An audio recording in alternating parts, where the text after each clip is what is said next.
Assalamualaikum warahmatullahi wabarakatuh. Waalaikumsalam warahmatullahi wabarakatuh. Jumpa lagi bersama saya Kang Nanto di podcast Ngopi ala Jatkon, ngobrol perkara iman. Ngobrol bukan sembarang ngobrol, ngobrol untuk menyelesaikan perbedaan tanpa ada perselisihan untuk Islam rahmatan lil alamin. Dan alhamdulillah pada malam hari ini kita akan mengambil tema yaitu integrasi keimanan dan profesionalisme dalam bekerja. Dan alhamdulillah malam hari ini kita akan berbincang-bincang atau ngobrol bersama Haji Ahmad Zulkifli SEMM. Alhamdulillah beliau sudah hadir di studio podcast Ngopi ala Jatkon ini. Assalamualaikum Mas Haji. Waalaikumsalam warahmatullahi wabarakatuh. Alhamdulillah suatu kebanggaan bisa hadir di studio podcast Ngopi ala Jatkon ini. Mudah-mudahan apa yang nanti kita obrolkan, apa yang nanti kita perbincangkan bermanfaat untuk kita pada umumnya dan khususnya untuk masyarakat luas di luar sana. Namun sebelum kita lanjutkan obrolan atau perbincangan pada malam hari ini, tentunya Mas Haji bisa berkenan memperkenalkan biografi Mas Haji. Monggo. Baik, terima kasih Mas Ananto. Assalamualaikum warahmatullahi wabarakatuh. Waalaikumsalam. Bismillah, alhamdulillah, wassalatu wassalamu ala rasulillah, amma ba'd. Terima kasih atas undangannya dari Jatkon terkait dengan diskusi pada malam hari ini. Sebelumnya saya perkenalkan dari lahir sampai sekarang nama saya masih tetap Ahmad Zulkifli. Iya. Saya lahir sekitar 50 tahun yang lalu di Kota Bawang, Kota Brebes. Jadi memang saya pendidikan dari SD sampai dengan SMP itu ada di Brebes, tepatnya di Kecamatan Ketanggungan. SMA, kuliah S1 sampai dengan S2 di Jakarta. Dan alhamdulillah saya memang tidak mengenyam dunia pondok pesantren, tapi saya dari kecil memang dididik dari sekolah diniyah, kalau dulu namanya sekolah Arab ya, diniyah, sampai hari ini alhamdulillah masih continue untuk mengaji kepada para asatidz. Alhamdulillah. Kira-kira itu, dan kaitannya dengan bekerja, alhamdulillah sampai hari ini saya dipercaya untuk menduduki jabatan di salah satu perusahaan di bidang transportasi, menjadi salah satu pimpinan yang membawai para karyawan. Kira-kira seperti itu, Mas Ananto. Alhamdulillah. Untuk putra-putrinya sekarang ini sudah lulus kuliah atau mungkin sudah mantu malah? Alhamdulillah saya dikaruniai 3 orang putra-putri. Yang pertama sudah lagi belajar bekerja di akuntan publik. Yang kedua baru lulus kemarin ya, di wisuda September kemarin. Ya. Dan yang ketiga masih di semester 3 di Malang. Ya, kalau masalah sudah mantu ya minta doa aja. Mudah-mudahan diberikan. Yang belum dapat jodoh dapat jodoh. Amin. Yang belum dapat kerja dapat kerja. Dan lagi masih kuliah diberikan kemudahan untuk memperoleh cita-citanya. Amin. Karena seusia Mas Haji ini sangat luar biasa ya. Usia masih muda sekitar 50-an mendudukin jabatan direktur ya. Karena gimana ya? Perjuangan yang sangat luar biasa. Mungkin bisa menceritakan kronologinya sehingga Mas Haji ini bisa mendudukin suatu jabatan yang luar biasa itu Mas Haji. Motivasi kita supaya nanti kita itu, teman-teman kita atau mungkin rekan-rekan kita yang di luar di sana itu mempunyai semangat yang luar biasa, yang berangkatnya mungkin dari desa ke kampung bisa mendudukin jabatan yang luar biasa gitu. Sebenarnya saya tidak jauh seperti teman-teman semua ya. Ketika kita punya tekad, kan? Saya waktu itu tahun 88, saya mendaratkan kaki di Jakarta ini dengan menggunakan kereta Solo Balapan. Itu ada tekad yang dalam diri saya tertanam bahwa saya harus berhasil. Misal. Ya. ketika kita sudah keluar dari rumah, apalagi keluar dari kampung halaman, itu tekad yang sampai hari ini masih terngiang dalam benak saya itu, saya ketika keluar dari kampung, saya harus berhasil. Tuh. Tentunya dengan doa restu dari kedua orang tua ya. Masya Allah. Karena saya waktu itu masuk di SMA Negeri 88 Jakarta, di Cijantung. Prosesnya panjang, gitu kan. Jadi saya berkarir dari bawah, gitu kan.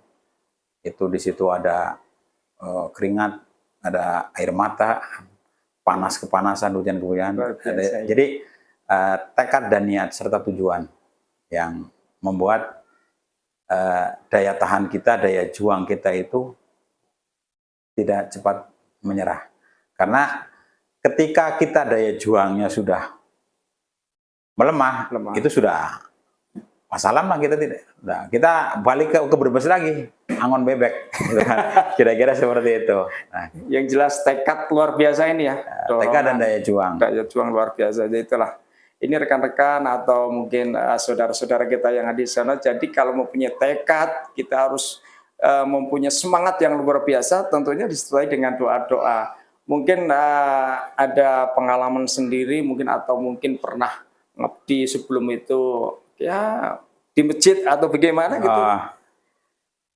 Jadi saya berangkat, betul, jadi baru teringat saya tahun 92 saya itu aktif di remaja masjid.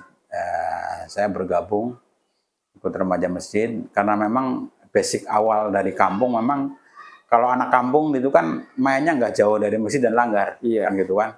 Nah, begitu mendarat di Jakarta, maka memori di kampung itu akan tersalurkan gitu kan. Nah, saya alhamdulillah nyangkutnya di masjid, gitu kan. Jadi saya aktif di masjid, sehingga sedikit banyak saya bergaul dengan para asatidz.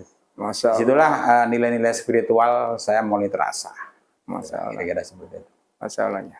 Emang kita rasakan juga dulu saya sebelum bekerja juga, saya cuman di masjid ini, tukang azan orang saya juga bukan dari pesantren, tapi maknanya luar biasa. Dan dari situ apa yang disampaikan oleh Mas Haji tadi, bahwa kita tuh banyak mananya keimanan yang dikasih daripada Allah Subhanahu Wa Taala. Mas Haji, pada malam hari ini kan tema kita integrasi keimanan dan profesionalisme dalam bekerja. Tentunya menariknya Bapak ini seorang direktur. Tentunya memiliki banyak karyawan.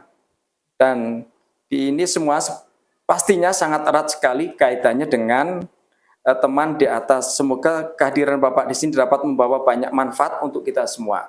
Dan sebagai pertanyaan kami Pak Haji, sebagai seorang pemimpin di industri transportasi, bagaimana Bapak melihat nilai-nilai keimanan Islam? Contohnya seperti kejujuran, amanah, dan profesionalitas diimplementasikan dalam operasional harian perusahaan. Jadi kalau bicara nilai-nilai universal tadi ya, itu memang harus sudah membumi dan menjadi karakter dari seluruh karyawan. Di tempat kami, di perusahaan kami di angkutan ini ada dua karyawan ya, yaitu karyawan organik dan non-organik. Kalau di tentara seperti itu. Jadi karyawan yang organik itu adalah kru. Karena kita di bidang angkutan itu ada sekitar 1.100 lah pengemudi ya. Biasa ya. Yang kedua karyawan non-organik itu staff, dan itu ada sekitar 300-an.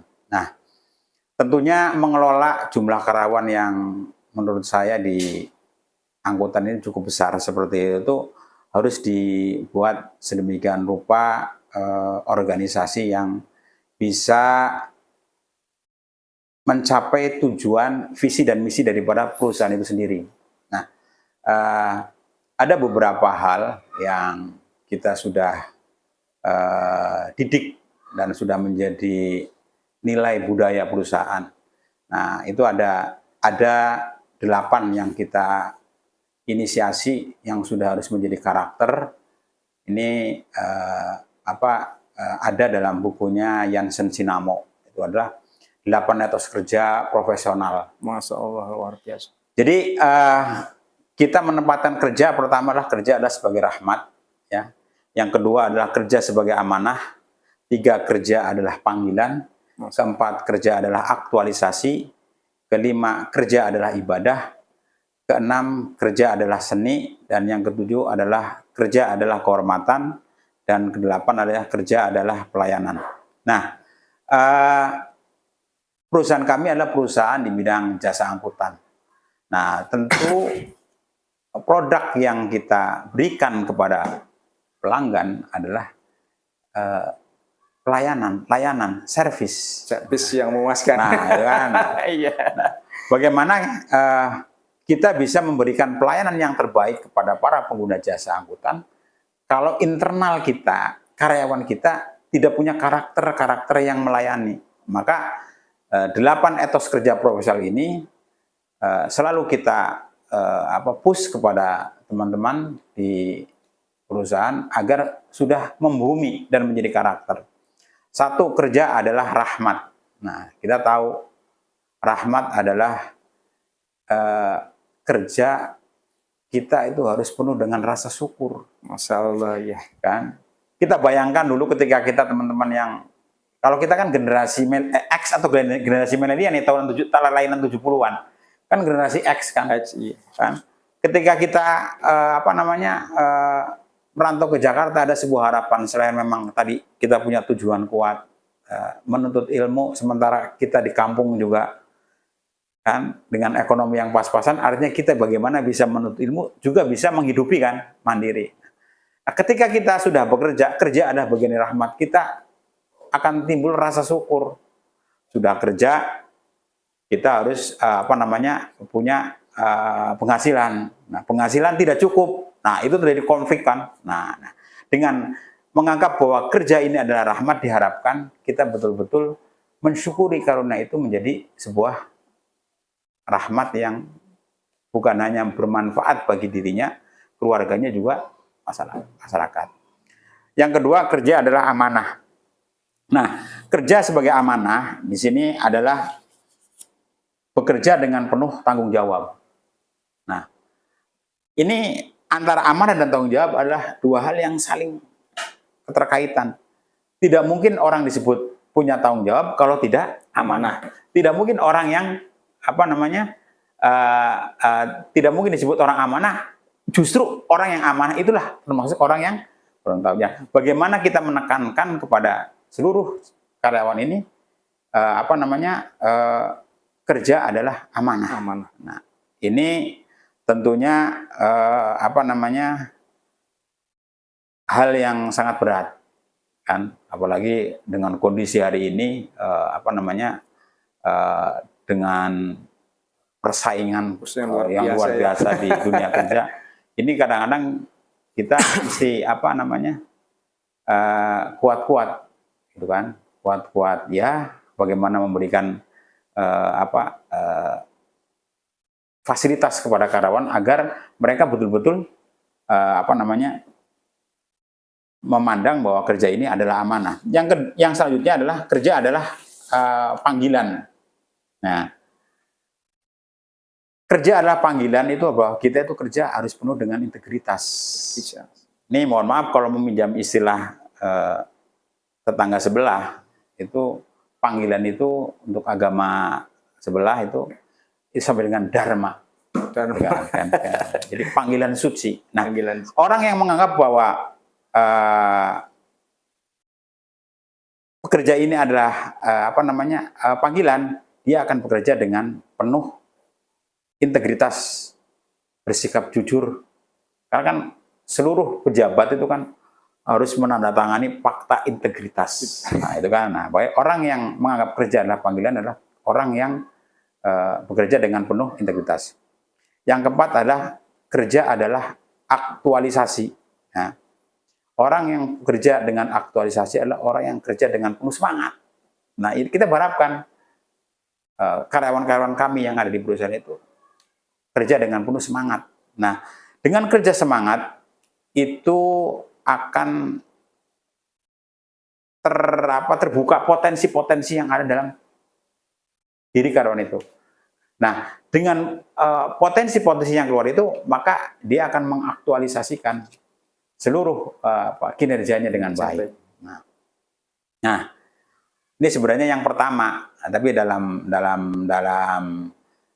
etos kerja ini adalah nomor 5, kerja adalah ibadah. Nah, ini kerja adalah ibadah, ini pas banget dengan nilai-nilai spiritual atau agama yang kita yakini. Wa ma khalaqtul jinna wal insa illa liya'budun. Dan tidaklah aku ciptakan jin dan manusia untuk ibadah, kecuali untuk melaksanakan. Nah, kerja ini adalah ibadah. Ini ada sedikit cerita nih. Kerja adalah ibadah. Jadi orang yang bekerja menganggap itu ibadah, dia bukan hanya sekedar berharap dunia saja, tapi dia penuh dengan kecintaan.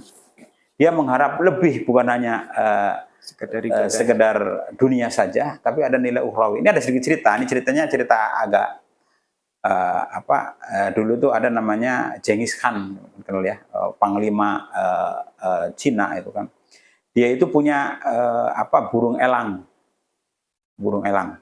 Burung elang itu ketika dia sedang melakukan perjalanan di gunung, itu saking hausnya, itu Genghis Khan itu mengambil air.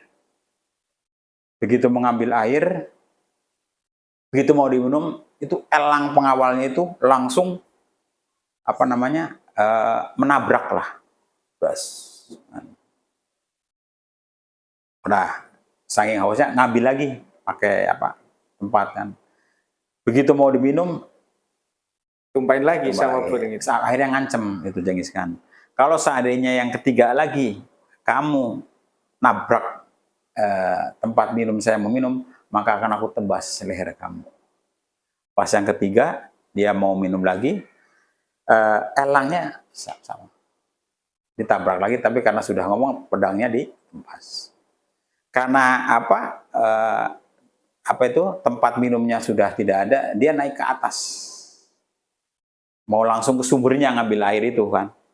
Dari atas dia melihat ada ular besar yang mati direndam kucuran air itu. Jadi elangnya yang merupakan pengawalnya itu sampai rela mengorbankan jiwanya demi tuannya. Ini makna ibadah di situ. Artinya kita harus betul-betul bisa sampai titik darah penghabisan. Memberikan bahwa kerja ini adalah bagian dari ibadah. Nah, ini bagaimana elang yang punya penciuman tajam bisa melihat bahwa tuan saya itu harus diselamatkan. Tapi karena haus yang sudah tidak tertahan, akhirnya dia dengan emosinya membunuh elang tersebut. Tapi begitu naik dia melihat bawah. Nah, artinya kerja itu sampai segitunya. Pengabdian kepada tuannya, kira-kira seperti itu. Militan lah. Nah, yang nomor 6 kerja adalah seni. Nah, ini kerja adalah seni mengandung makna bahwa saya bekerja itu harus penuh dengan kreativitas, tidak monoton. Nah, ini dengan kerja penuh kreativitas kita kerja penuh dengan gairah, penuh dinamika. Jadi akan melahirkan karya-karya baru lah, kira-kira seperti itu. Yang nomor 7, kerja adalah kehormatan. Nah, kerja adalah kehormatan, aku bekerja penuh dengan kesungguhan. Artinya, dengan kehormatan yang kita miliki, ini membawa uniform, membawa jati diri kita. Kadang-kadang karena kerjaan ya, karena tidak bisa menjaga kehormatan, kita bisa bayangkan, kan, akan bisa jadi keluarga kita, teman kita ke bawah-bawah karena kita tidak bisa menjaga kehormatan dalam bekerja. Dan yang terakhir, kerja adalah pelayanan. Nah, ini pas banget sesuai dengan perusahaan tempat saya mengabdi di bidang pelayanan. Artinya kita harus memberikan pekerjaan yang paripurna. Orang yang bisa, jadi kita harus bisa melayani. Orang yang melayani itu adalah orang yang mulia pekerjaannya, termasuk guru, itu kiai, itu kan dokter, itu adalah Kekuatan mulia ya. memberikan pelayanan, menyelamatkan orang-orang yang sakit. Guru adalah mendidik yang bodoh jadi pinter, yang tidak tahu jadi tahu. Nah, 8 etos kerja profesional inilah yang terus kita bangun dalam perusahaan yang ya memang belum berhasil semua, tapi ini sudah terpatri dan menjadi karakter. Sehingga diharapkan dengan 8 etos kerja profesional ini perusahaan tetap survive dalam melayani jasa layanan kepada masyarakat. Ini saya pikir kaitannya dengan keimanan, integrasi dengan nilai-nilai, karena 8 ini kalau dikonekkan dengan Al-Quran, saya kira banyak bertebaran ayat-ayat yang berkaitan dengan masalah bagaimana 8 etos ini nilai-nilai universal yang sangat relevan sekali dengan nilai-nilai keimanan yang kita yakini. Saya rasa itu, Mas Ananto. Baik Mas Haji, di dalam etos kerja perusahaan Bapak tadi salah satunya kan adalah ibadah. Dan bagaimana perusahaan Bapak ini kan karyawannya dari luar daerah dan berbagai macam karakter ya. Dan untuk memfasilitasi kebutuhan spiritual, misalnya dalam waktu sholat itu, untuk karyawan ini perusahaan menyikapi bagaimana Pak Haji? Sebelum karyawan kita mendapat nomor induk ya, atau apa kalau di pegawai negeri NIK kali ya, nomor induk karyawan. Itu karyawan dididik dulu, ada namanya Pusdiklat, Pusat Pendidikan dan Latihan. Nah, dalam pendidikan ini sesuai karyawan, karena ini yang cukup dominan adalah pengemudi ya. Ada beberapa perbedaan antara diklat pengemudi dengan katakanlah diklat karyawan yang organik dan non organik. Kita fokus dulu di pengemudi ya, artinya yang organik. Artinya bahwa moto di perusahaan kita adalah membentuk karyawan yang profesional dan religius. Ya, profesional religius. Nah, karyawan ini dididik adalah bagaimana dia tetap bisa melaksanakan ibadahnya dengan tidak mengabaikan pekerjaan yang dia sudah menjadi tugasnya. Atau bisa dibalik, bagaimana dia tetap bisa melaksanakan job desk-nya dengan tidak meninggalkan kewajiban dia kepada sang kholik. Nah, itu dalam pendidikan itu kita memang sudah ada tim pengajar yang memang memberikan pelatihan-pelatihan serta cara-cara ibadah ketika dalam mengerjakan tugas. Contoh supir. Jadi kalau dia misal di situ diajarkan jamak takhir, jamak takdim, gitu kan? Untuk pengemudi ya. Walaupun ini juga ada perdebatan, tapi bagaimana para pengemudi kita dengan mobilitasnya cukup tinggi bisa melaksanakan tugas job desk-nya, juga bisa melaksanakan kewajibannya. Saya jadi ingat ada itu karyawan yang kayaknya dia lulusan pondok pesantren, Mas Ananto. Gitu kan. Jadi dia tuh ahli jamaah. Jadi kalau pas jamaah dia tinggalin itu mobil di jamaah dulu, gitu kan. Jadi berseberangan gitu kan. Nah, jadi akhirnya penumpang tuh kecewa gitu kan. Ada itu beberapa kasus yang seperti itu. Di kayak alumnus pondok dari pengemudi ya. Begitu pas azan dia paksakan untuk jamaah gitu kan. Yang penumpang juga kan dengan beragam karakternya kan, ada yang pro dan kontra gitu kan. Nah, dalam pendidikan itu kita berikan pemahaman tentang kaidah-kaidah sholat dengan metode jamak atau jamak takhir dan jamak takdim. Ketika dia mau mengoperasikan sebelum zuhur, artinya dia kalau nyampe tujuan itu asar, maka dia harus niatkan dulu jamak takhir, kan gitu. Pun demikian ketika dia sudah masuk waktu maghrib, dia sudah di start atau jalan, maka dia niatkan untuk jamak takhir di waktu isya. Jadi ini yang kita lakukan kepada para pengemudi-pengemudi kita yang dengan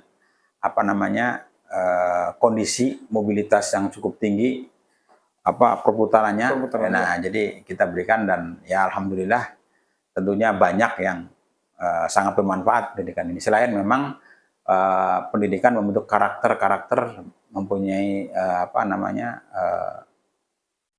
sifat-sifat yang bersifat profesional, kira-kira seperti itu.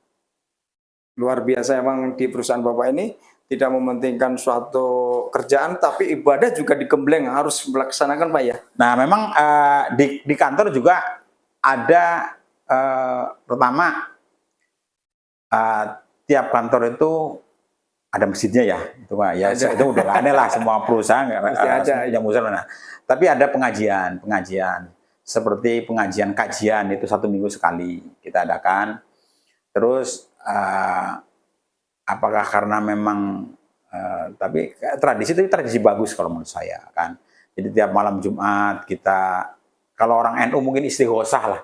Kita baca zikir bersama, istighosah, baca Yasin, kita mendoakan untuk keselamatan semua para pengguna jasa angkutan. Nah, itu rutin tiap malam Jumat, dan kajian tiap seminggu sekali. Itu setiap seluruh pool, karena kita itu ada 4 pool, ada 4 depo yang kita lakukan, dan itu secara kontinu kita lakukan kajian. Bahkan ada pengajian untuk istri-istri karyawannya. Masya Allah, dikasih fasilitas jadi, juga untuk keluarganya. Ada nilai spiritual yang mesti kita bangun. Nah, itu terkait dengan masalah logonya tadi kan spiritual. Jadi profesional dan religius. Nah, profesional. Nah, nilai-nilai profesional itu kalau meminjam istilah pakar manajemen Dr. Abe Susanto, itu orang yang disebut profesional itu minimal memulai 3 ciri.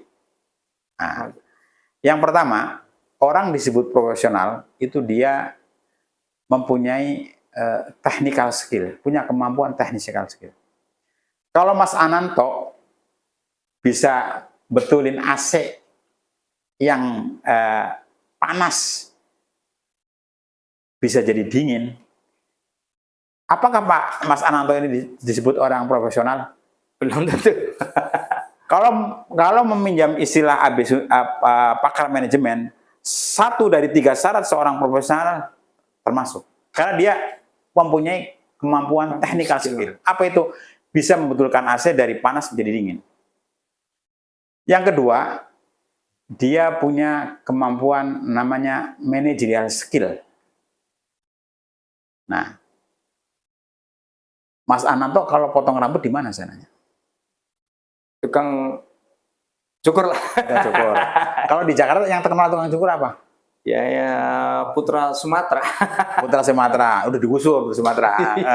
Selain Putra Sumatera ada lagi yang tiap pojok tuh ada apa? Apa ya? Lupa saya. Asgar. Barbershop. Itu rata-rata saudara-saudara kita yang dari Garut. Iya. Apakah orang yang bisa memotong rambut itu disebut profesional? Iya. Dia punya kemampuan, dia punya skill bisa. Iya. Tapi ketika Mas Ananto punya orang Garut 10 dan 10-10-nya bisa memotong rambut, yang satu Mas Ananto tempatkan di Jalan Suci, yang satu di Jalan Masjid, yang satu di Jalan Sentek, yang satu 10 orang. Kemampuan Mas Ananto menempatkan orang-orang yang punya technical skill, ini yang disebut managerial skill. Manajemen sih. Dan levelnya udah naik lagi. Bukan hanya dia mampu technical, tapi dia mampu memanage, mampu mengatur. Siapa yang diatur? Manpower-nya, manusianya. Siapa yang diatur? Skill-nya. Masya Allah. Mas Ananto tinggal kipas-kipas saja. Kan? Jalan Suci, store, kan? Kemampuan mana? Masya Allah. Ya. Kan? Kalau Mas Ananto punya 10 orang insinyur dengan kemampuan manajerial skill-nya, Mas Ananto bisa bikin rumah. Nah, Masya Allah ya. Yang ketiga, tadi apa? Technical skill. Yang kedua adalah managerial skill. Yang ketiga adalah personality skill. Ya, personality ini. Ini kalau diterjemahkan dalam bahasa kita orang awam itu kemampuan negosiator, kemampuan lobby. Nah, orang-orang seperti ya orangnya udah meninggal lah, kayak Ciputra Raja properti kan. Properti. Itu seorang Ciputra tidak harus apal kos tangan. Dulu ingat itu dulu apa SMA-nya? Saya SMA IPA. Ingat kan kos tangan tangan 50 kan? Iya. Seorang Ciputra tidak harus ingat, dia punya ribuan insinyur, kan? Masya Allah, iya. Tapi dia akan berpikir bagaimana APBN tahun 2025 ini seluruh proyek-proyek properti masuk ke perusahaan Ciputra. Bagaimana APBD DKI yang kaitannya dengan properti masuk ke perusahaannya. Tentunya dengan cara-cara yang benar. Itu dibutuhkan kemampuan negosiasi, kemampuan lobby, kemampuan negosiasi, kemampuan melobi, kemampuan public speaking. Ini yang disebut personality skill. Jadi 3 syarat menurut pakar manajemen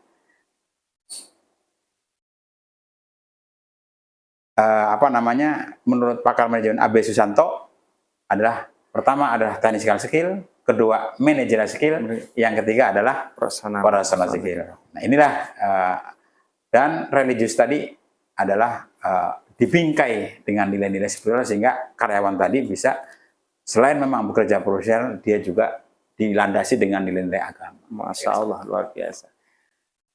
Baik Mas Haji, terima kasih penjelasannya dan tentunya obrolan ini sangat menarik sekali dan ke depan akan tambah menarik sekali. Dan tentunya kita beri kesempatan lewat yang satu ini. Bang, ada beras Jatkon, kita semua mau borong. Oh, beras Jatkon yang pulen dan berkah itu. Tentu saja ada. Beras Jatkon asli hasil bumi, pulen, sehat, dan yang pastinya plus doa. Plus doa. Allah yuridu jannati fil jannah wa yanfa'una bi barakatihim wa karamatihim wa asrarihim wa anwarihim ulumihim wa nafahatihim fid din wa dunya wal akhiratil Fatihah. Nasyaitanir rajim. Bismillahirrahmanirrahim. Alhamdulillahi rabbil alamin arrahmanir rahim maliki yaumiddin. Nasi goreng ini dibuat dengan beras cap Jatkon, sayang. Enaknya tambah karena plus doa, sayang. Bagaimana rasa nasi uduk Aye, Bang? Nasi uduknya enak banget, Pok. Iya dong. Aye kan pakai beras Jatkon. Beras Jatkon.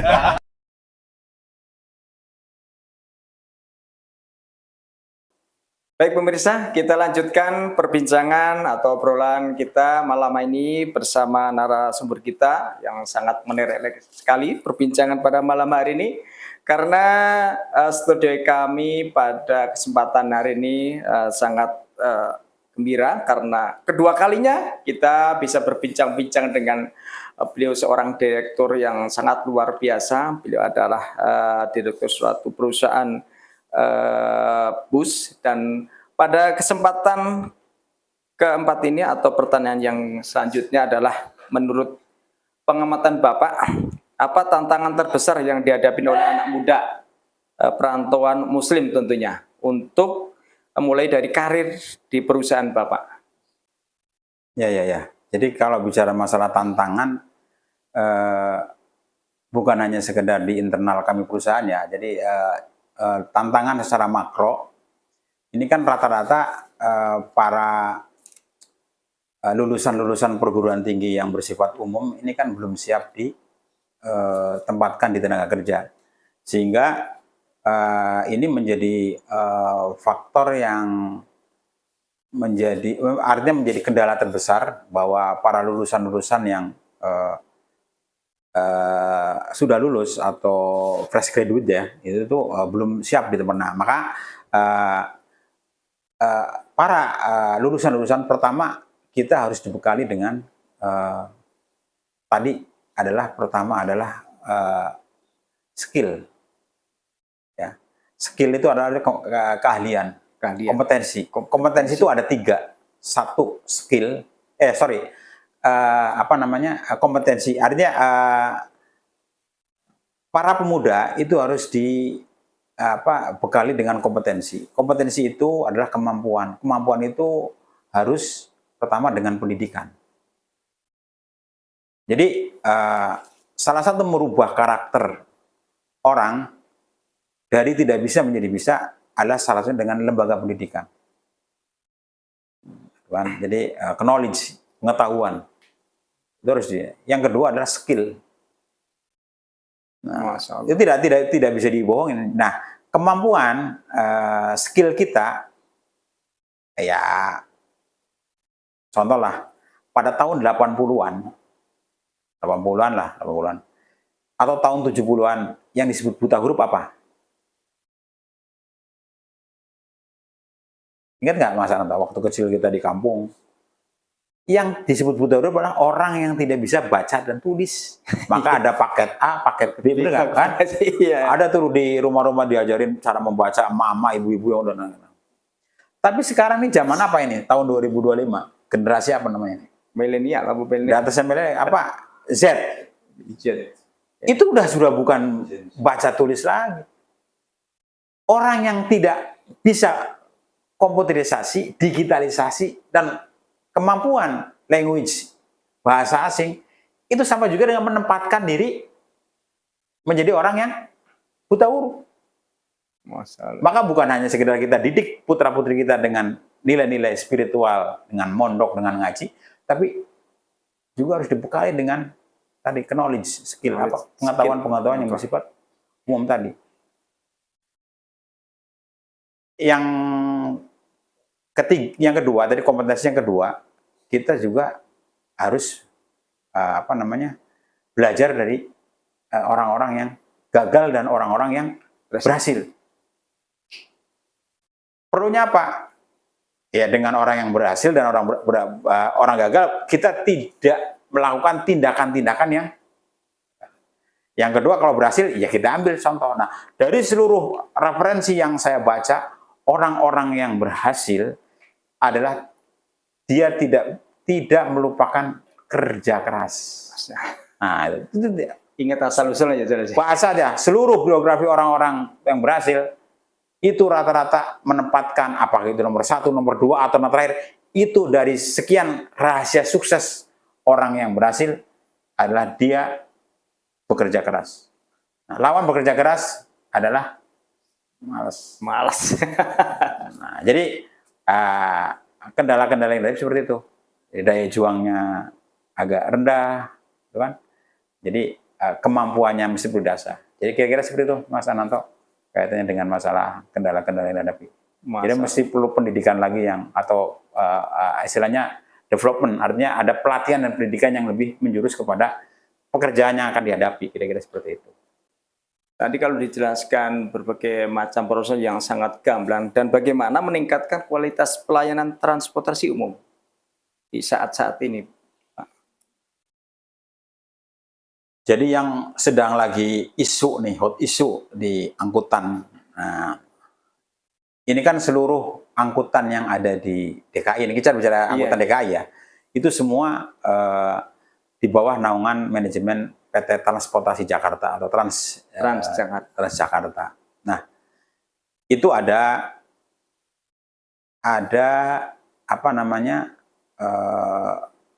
moto ya, melayani dan melayani dengan sepenuh hati.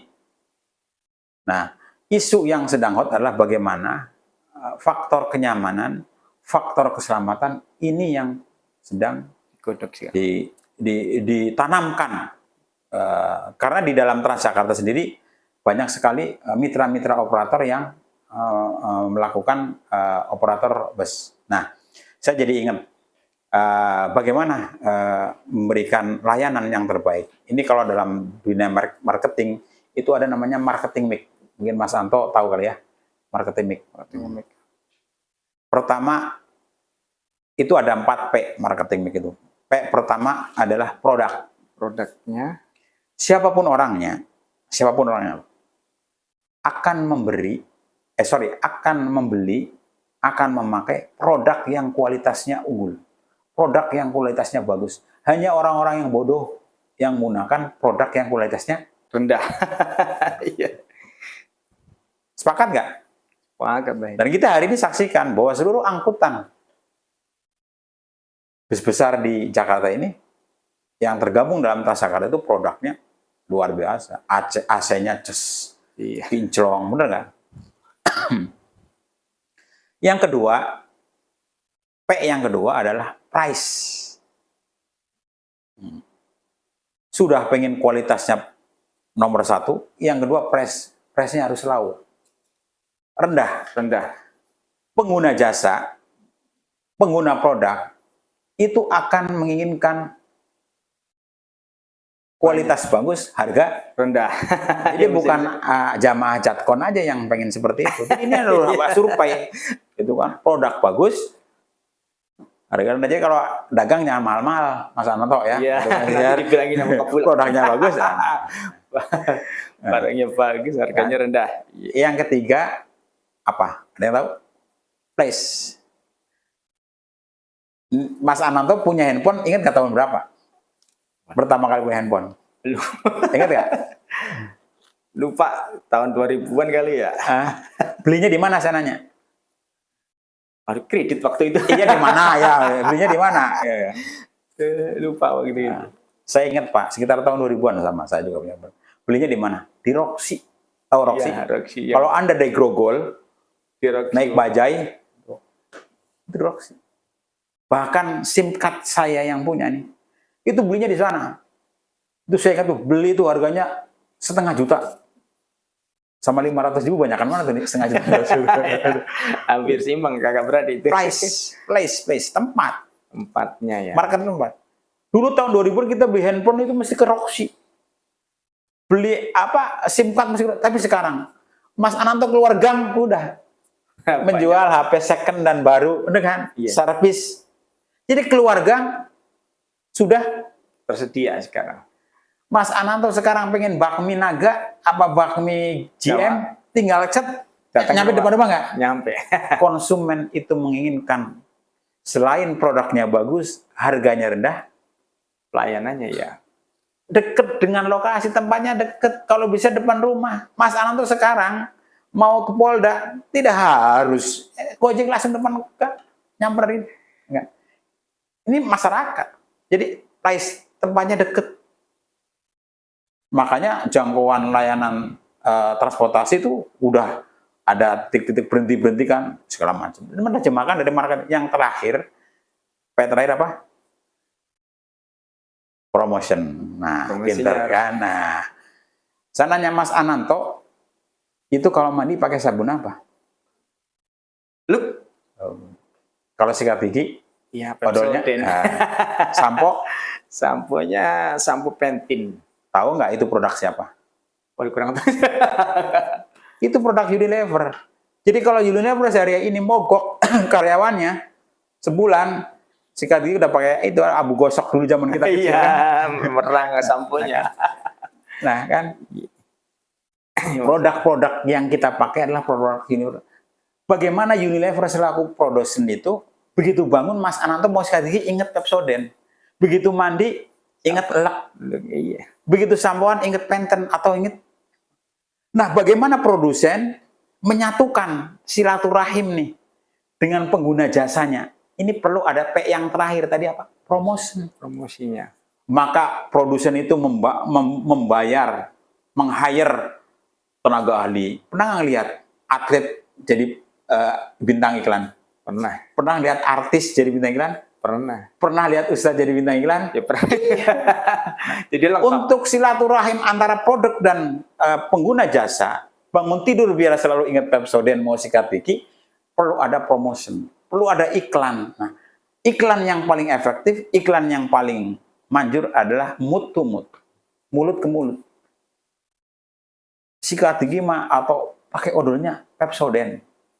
Jadi dalam segala hal, iklan yang paling mujaya, paling mantap, paling manjur adalah dari mulut ke mulut. Nah, jadi untuk membangun antara pengguna jasa, untuk membangun pengguna produk dengan produsen, perlu ada silaturahim. Nah, silaturahim itulah membangun, ada atlet, ada artis, ada yang lainnya. Ini barangkali marketing mix inilah yang untuk meningkatkan layanan, kira-kira seperti itu. Baik, tentunya di masa depan ini kan akan semakin meningkat pelayanan transportasi, dan bagaimana apa peran teknologi dalam meningkatkan efisiensi transportasi? Kita tidak bisa mengabaikan teknologi. Teknologi. Saya pernah ada kunjungan dari dari New Zealand. Saya ditanya, Pak Zul, bagaimana Bapak mengendalikan mobil yang cukup banyak, sementara persoalan-persoalan di lapangan itu cukup tinggi. Saya ketawa. Kan? Artinya ini perlu alat. Teknologi kan sama dengan alat. Iya. Artinya teknologi itu punya peranan penting. Saya pernah ada kasus ya, ada kasus mobil kami itu ada yang dicuri lah. Kabur, baru mobil kabur. gede. Mobil segede itu. Tuh. Itu begitu alat itu difungsikan, itu langsung mendeteksi. Posisi busnya itu ada di Pekalongan. Artinya bagaimana peran teknologi? Kalau kita tidak bisa mengikuti teknologi itu sendiri, kita kembali lagi kepada menempatkan diri menjadi orang yang buta huruf. Nah, kita nggak bisa mengabaikan. Bahkan ini berapa menit lagi bus akan datang, sudah ada terekam dalam aplikasi bis mengalami kendala, bis mengalami hambatan di jalan, segala macam, itu sudah terkonek dalam aplikasi. Nah, peran teknologi kita tidak bisa mengingkari. Dan kalau kita mengingkari teknologi itu sendiri, kita berarti secara tidak langsung menempatkan diri pada orang yang buta huruf dan ketinggalan zaman, dan akan ditinggal dengan perubahan itu. Masya Allah, luar biasa. Memang teknologi sekarang ini kan kita harus selalu update terus ketiba-tiba ya. Mungkin selama di perusahaan Bapak mungkin ada kesan-kesan tersendiri ya. Mungkin ada suatu persoalan yang bikin bingung. Misalnya kan ada suatu permasalahan atau mungkin ketukar trayek atau bagaimana, ada nggak di situ Pak? Persoalan dalam dunia kerja itu pasti selalu ada. Nah, ini makanya kan seorang bekerja itu harus betul-betul mengikuti standar operasional prosedur.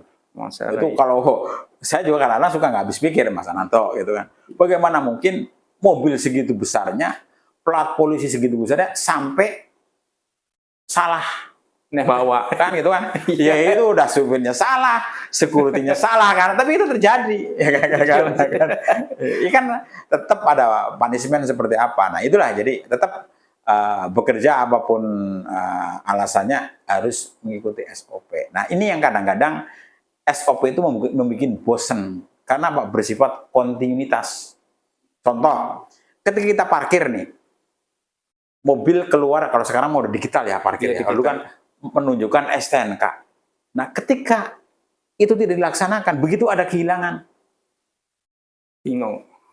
SOP tidak dijalankan. Pun demikian, di mana kita bekerja, di mana kita berada, siapapun prosesnya, ketika SOP tidak dijalankan, pasti kalau terjadi accident, kita mengurutnya itu akan susah.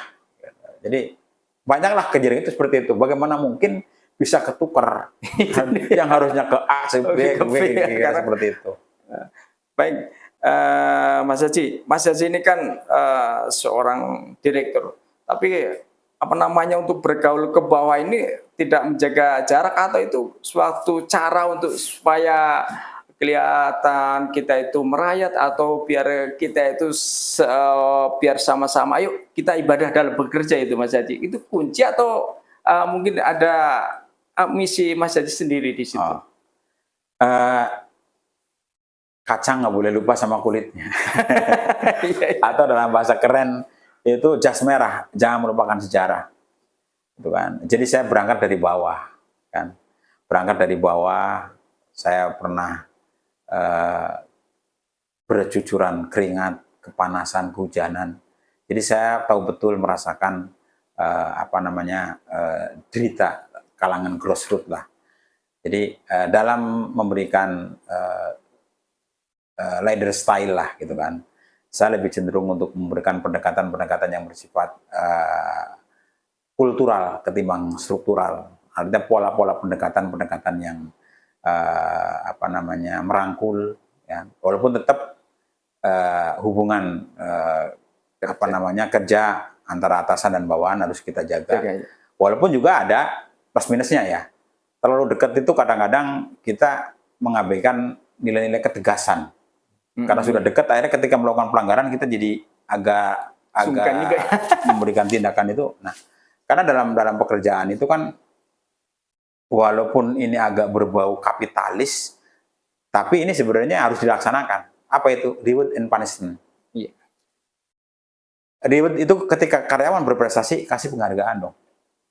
Kasih apresiasi dong. Apresiasi, ya. Syukur-syukur kasih bonus kan begitu kan? Iya, Nah, harapannya jadi itu. kan kadang-kadang karena bilang buru-buru ngucapin apa kayak gitu kan. Ini orang nah. Pun demikian punishment, sanksi. Ketika seorang melanggar dan tidak diberikan sanksi, ini akan menjadi bumerang.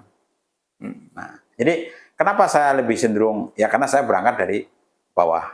Kedua, jadi kalau kita bergaul dengan teman-teman di kalangan sebenarnya bukan bawah atas sih, teman-teman tetangga kita itu lebih cenderung alamiah.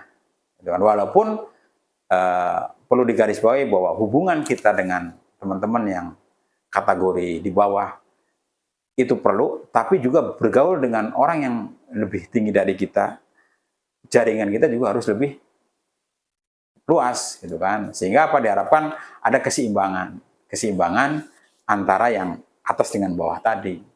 Masya Allah, kira-kira luar biasa. seperti itu. Selain daripada itu juga kan Mas Yazi ini kan di perusahaan kan yang cukup luar biasa, perusahaan besar ya, di mana di situ banyak mungkin di sini kan mungkin ada orang-orang besar di sekitar sini pengen nitipin, oh ponakan saya, saudara saya itu bagaimana mengatasinya, karena kan tidak satu orang di lingkungan Ciracas ini pengen nitipin ke Mas Yazi ini. Menyikapi hal itu bagaimana itu? Ada adigium lah atau statement the right man on the right place kan gitu kan. Menempatkan orang yang benar di tempat yang benar kan gitu kan. Iya. Nah, ya itu kan di kantor ada divisi personalia lah. Nah, ketika ada koneksi kira-kira seperti itu kan. Itu dia. Ya kalau pada prinsipnya selama itu memenuhi kriteria, memenuhi apa namanya persyaratan yang diinginkan perusahaan dan memang perusahaan itu apa namanya membutuhkan, ya kita welcome saja ngikutin prosedur. Cuman memang yang kita butuhkan saat ini cukup banyak adalah pramudi atau driver, itu kan. Itu ada syarat-syaratnya, ya kita tidak bisa memaksakan ketika syarat-syarat itu tidak memenuhi kan. Ibadah aja syarat tidak memenuhi nggak sah kan. Iya. Rukunnya nggak memenuhi nggak sah gitu. Sama juga dengan pekerjaan. Ketika syarat dan kualifikasinya tidak memenuhi standar ya, ya dengan segala maaf penuhi dulu kan.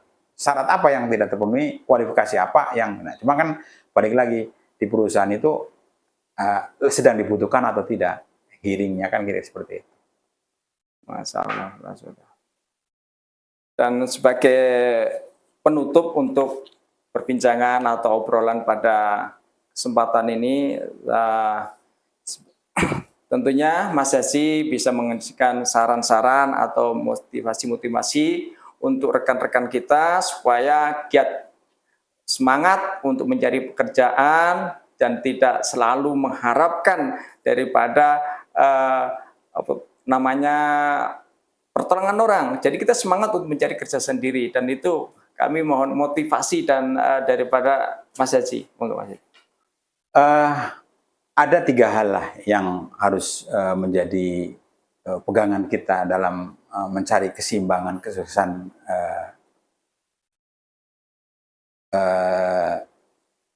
buat yang merantau atau tidak merantau. Itu ada 3. Yang pertama adalah kita harus paham betul bahwa nilai pendidikan itu menjadi prasyarat yang tidak bisa ditawar.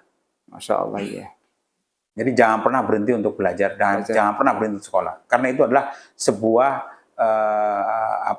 lembaga yang akan merubah karakter kita, akan menambah pemahaman kita. Yang kedua, kompetensi atau skill itu harus tambah. Di situ skill itu macam-macam. ada yang bersifat pragmatis, skill yang bersifat keahlian, atau bersifat soft skill. Kan sekarang banyak kan keahlian yang bersifat soft skill, bisa coding, termasuk kemampuan dalam berbahasa sekian, itu soft skill. Nah, yang ketiga, sebagai orang yang beriman. Nah, nilai religius ini. Nah, ini tapi kadang suka disalahartikan. Lah, karena sudah takdirnya. Ini nomor tiga, ini adalah melibatkan Allah. Allah, Masya Allah. Kan, melibatkan Allah. Ya, ada yang mengatakan bahwa yang pertama melibatkan Allah dulu, tapi ini yang secara zahir, ada pertama tadi adalah pendidikan, kedua skill, ketiga adalah melibatkan Allah. Artinya dia jangan lupa berdoa. Ketika pendidikan sudah bagus, skill sudah ada, doa kita insya Allah terangkat. Nah, Masya Allah. Baik pemirsa, demikianlah perbincangan kita atau obrolan kita pada malam hari ini. Semoga bermanfaat untuk kita semua dan tentunya buat saudara-saudara kita yang selalu berharap untuk merubah nasib. Yuk semangat untuk selalu berusaha dan selalu berusaha. Jangan lupa ikutin terus podcast Ngopi ala Jadkon bersama Kang Nanto. Jangan lupa subscribe, like, and share. Terima kasih dari saya. Wassalamualaikum warahmatullahi wabarakatuh. Waalaikumsalam warahmatullahi wabarakatuh.